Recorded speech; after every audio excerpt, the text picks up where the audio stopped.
When I think about Lucifer, it's Gino. I close my eyes and I see him. You know what? Him. I'm gonna him over, you know?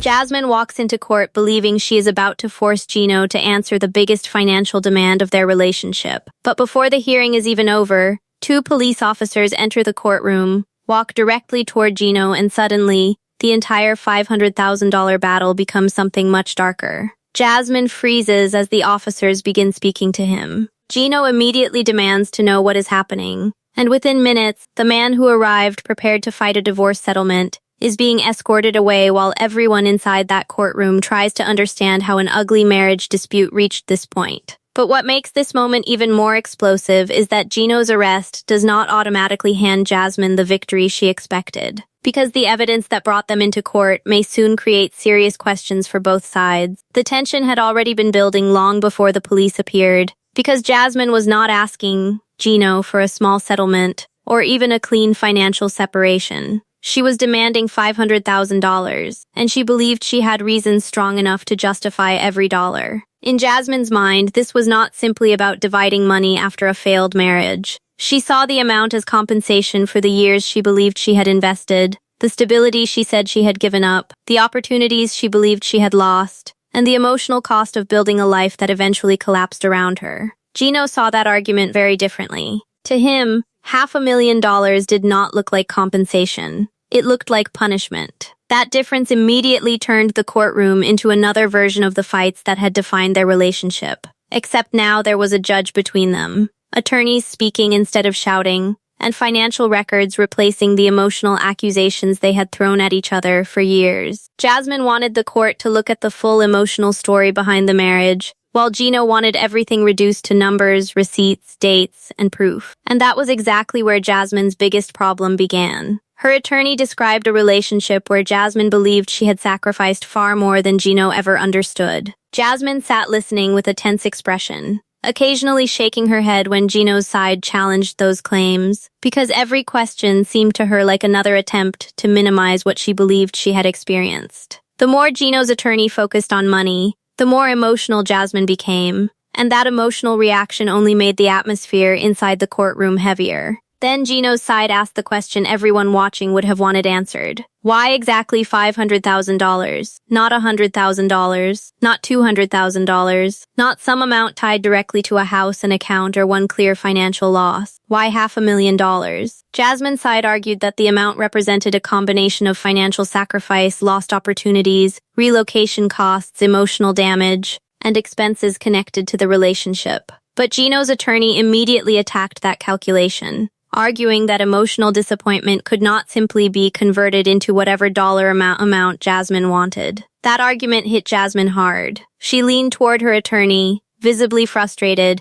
while Gino remained unusually controlled across the room. For once, Gino was not trying to win an argument by raising his voice or walking away. He had documents in front of him, an attorney beside him, and one clear position. He was not paying $500,000 without a fight. And for a brief moment, it looked like the entire case would remain exactly that. An ugly financial battle between two people who could no longer agree on what their marriage had cost them. Then, Jasmine's attorney introduced something new. A piece of evidence connected to a confrontation that allegedly happened while their relationship was falling apart. Suddenly, the money stopped being the biggest issue in the room. Gino's expression changed almost immediately when the incident was mentioned. His attorney whispered something to him, while Jasmine's side began describing messages and circumstances surrounding the confrontation. Nothing had been decided yet, but the tone had shifted from a divorce settlement towards something much more serious, and Jasmine noticed that shift immediately. She had spent the beginning of the hearing defending why she believed she deserved $500,000, but now the judge was asking questions directly related to what happened during that earlier confrontation. Gino denied that Jasmine's version gave the complete picture, and his attorney insisted that isolated messages could make an argument look very different when the surrounding conversation was missing. That distinction mattered because one message can sound terrible when separated from everything that happened before it, and Gino's side knew it. His attorney requested that the entire communication history be reviewed rather than selected screenshots, which immediately created another problem for Jasmine's case. If the complete exchange supported her version, then Gino could be in deeper trouble. But if those missing messages changed the context, Jasmine's strongest piece of evidence could suddenly become much weaker. That was when Gino started fighting back aggressively. His attorney brought out bank statements showing expenses Gino claimed he had already covered during the relationship. Housing costs, travel costs, personal expenses, and several transactions were placed into the record, all with one purpose: to challenge the idea that Jasmine had been the only person financially sacrificing anything. Jasmine looked furious. From her perspective, Gino was trying to turn years of emotional conflict into a spreadsheet, and that was exactly what made the fight so personal. Jasmine did not believe a list of payments could erase the emotional price she attached to the relationship. Gino believed those payments proved he had already carried financial responsibilities that Jasmine was now pretending never existed. Neither side was willing to move, and that is what made the next revelation so dangerous. Jasmine's attorney presented another message connected to the earlier confrontation, but Gino's attorney immediately objected to the way it was being interpreted. Gino leaned forward and began quietly talking to his lawyer, clearly frustrated, while Jasmine watched from across the room. The judge asked Gino directly whether he recognized the message. Gino said he did. Then came the question that changed everything. Was there more to that conversation? Gino said yes. His attorney claimed there were messages both before and after the screenshot being shown, and those messages supposedly created a very different timeline. Jasmine's attorney pushed back, arguing that nothing surrounding the message changed its seriousness. At that point, nobody inside the courtroom had a clear advantage anymore. Jasmine had the emotional story. Gino had financial records. Jasmine had a disturbing message. Gino claimed the message lacked context. And then the courtroom doors opened. 2 officers entered without saying anything to Jasmine. They did not approach her attorney. They did not walk toward the judge. They moved directly toward Gino. The change in his face was immediate. 1 second, Gino was speaking to his lawyer about evidence. The next, he was staring at 2 officers standing only a few feet away. His attorney stood up. Jasmine stopped talking. The room suddenly became completely focused on one thing. Why were police there? One of the officers spoke quietly with Gino's attorney first. Gino tried to listen, but the conversation was low enough that even Jasmine could not understand what was being said. Then the officer turned toward Gino and explained that they needed to speak with him about an alleged incident connected to the escalating dispute. Gino immediately pushed back. He insisted that there had been a misunderstanding. His attorney asked questions. Jasmine looked stunned. This did not resemble a woman celebrating because her opponent had suddenly fallen apart. If anything, Jasmine looked confused by how quickly the hearing had transformed into something neither side appeared prepared for.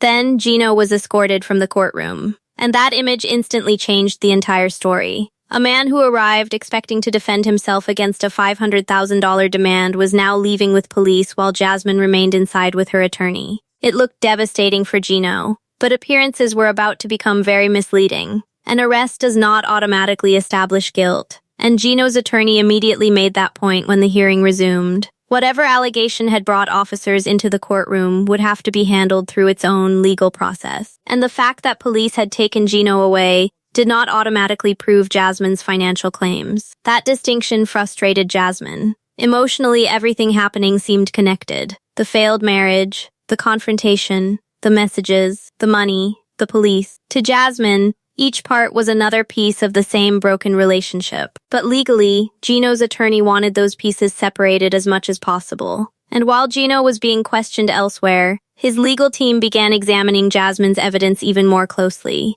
That is when they noticed something. One of the messages being used to support Jasmine's version did not begin where the conversation actually began. There were earlier messages, several of them. And according to Gino's side, those messages showed that the argument had been escalating from both directions long before the screenshot Jasmine's attorney highlighted. That did not automatically make Gino innocent of anything, but it created doubt. And doubt was exactly what Jasmine did not need. When her attorney learned that Gino's side planned to introduce the complete message thread, Jasmine became visibly nervous. She still insisted that the full conversation would support her claims, but the confidence she had shown when the selected screenshot first appeared had started to disappear. Because now the court was not just judging Gino's words, it was looking at everything. Then came another financial problem. Gino's attorney questioned one of the expenses Jasmine had included while explaining the $500,000 demand. Jasmine's side had characterized the money as part of what she lost because of the relationship.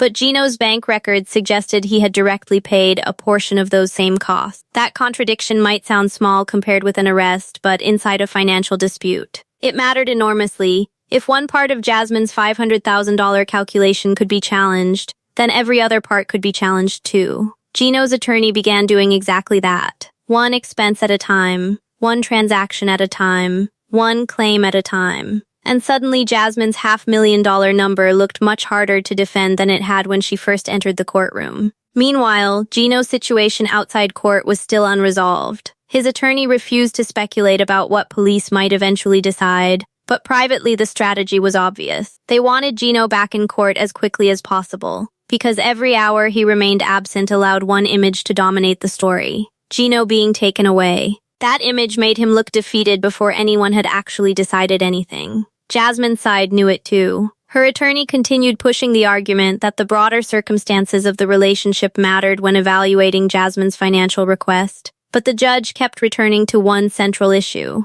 evidence. What could Jasmine prove? What could Gino prove? And which claims were emotional interpretations rather than measurable financial losses? That difference became even more important when Gino was released and returned to the fight. His return changed the energy immediately. Gino no longer looked shocked. He looked angry. Not explosive, not screaming, but focused in a way Jasmine had not expected. He sat beside his attorney, reviewed the documents placed in front of him, and made one decision clear. He wanted everything examined. Every message, every account, every expense, every accusation. If Jasmine wanted $500,000, Gino wanted her to prove exactly why. That challenge pushed the case into its most aggressive phase. Jasmine's attorney argued that the marriage could not be understood through financial records alone, because Jasmine believed her sacrifices extended beyond anything that appeared on paper. She had made life decisions around Gino, trusted promises about their future, and invested emotionally in a relationship that eventually became hostile. Gino did not deny that the relationship had been painful, but his response was simple. Pain went both ways, and if emotional pain alone created a right to $500,000, he believed he could make his own list of sacrifices too.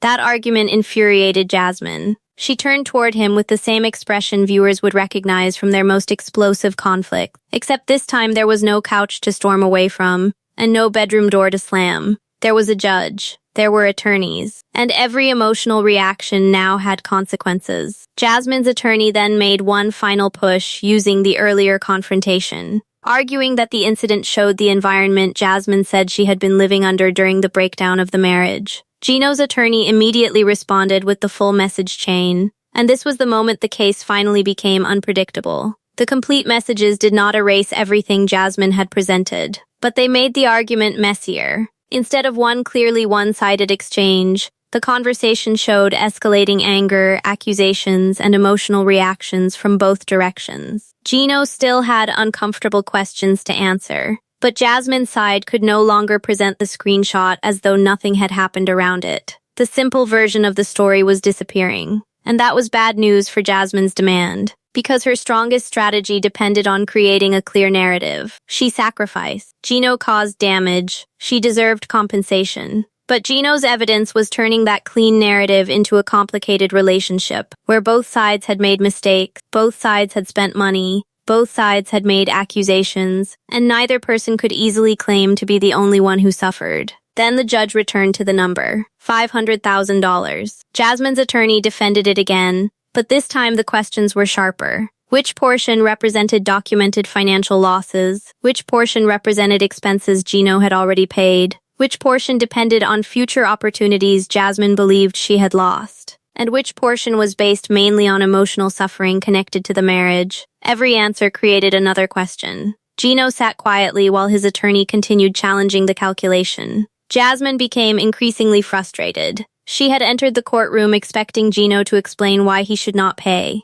Now she was being forced to explain why he should. That reversal was huge. And Gino's arrest, which initially looked like the event that would destroy him, had not automatically changed that burden. The alleged incident remained unresolved. The financial case remained unresolved. And Jasmine still had to justify the number she demanded. Then Gino's attorney introduced one final document. It showed another significant expense connected to their shared life that Gino claimed he had paid directly. Jasmine's side challenged how relevant it was, but the larger point had already landed. Gino was building his own sacrifice narrative. If Jasmine wanted the court to consider everything she gave up, Gino wanted the court to consider everything he contributed. That left the judge with an increasingly complicated picture. A marriage filled with distrust, a massive settlement demand, an alleged confrontation, an arrest that proved nothing by itself, incomplete messages that became more complicated when viewed in full, financial records that challenged parts of Jasmine's calculation,